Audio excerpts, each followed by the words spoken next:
Moving ahead, the question: justify the naming of the Indian Ocean. First and foremost, the Indian landmass is centrally located between West Asia and East Asia.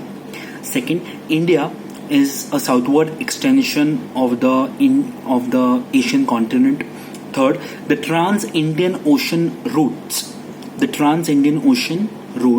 connect Europe in the west and East Asia in the east, both of them along with India. Fourth, the Deccan Peninsula protrudes into the Indian Ocean. The Deccan Peninsula protrudes into the Indian Ocean and connects India with three entities: Europe, West Asia, and Africa on the west, and East Asia and Southeast Asia on the east.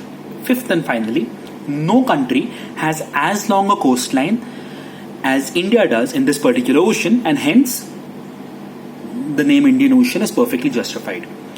Once more, I repeat myself.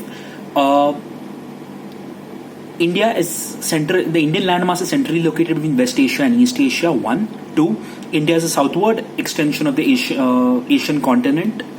Point 2. Point 3. The Trans-Indian Ocean routes connect Europe in the west along with East Asia and the east, bypassing India or through India. Fourth, the Deccan Peninsula protrudes into the Indian Ocean and thereby connects India with West Asia, Africa, and Europe on the west, and East Asia and Southeast Asia on the east. Fifth and finally, no country has as long a coastline as India does in this particular ocean, and hence the name Indian Ocean is perfectly justified. Guys, whether it be the homework or whether it be the 5-mark question in the test, all these 5 points were expected. I think hardly 2 or 3 students on both the activities could write a perfect answer. Never mind, we learn from our mistakes. So the next aspect is India's contacts with the world. So India's land contacts are much more older than our seatime or maritime contacts. The important thing to note is what ideas of India were exported to the world and vice versa. So what were the Indian ideas exported to the world? First and foremost, it were our various epics like Ramayana, Mahabharata, our short moral stories like Panchatantra, our epics or our mythology like Upanishads, etc. Indian spices are world famous. So also Indian spices, muslin, and other merchandise was also exported to the world.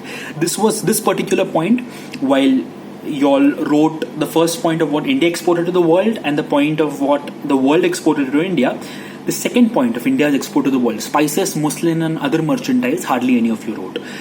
SST, guys, is an elaborative subject, and you not just got to write every single point in your NCERT, you also got to know how to elaborate it by supporting with the examples.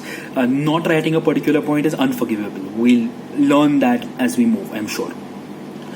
Also, what were the world influences seen in India because of India's land contacts with the world?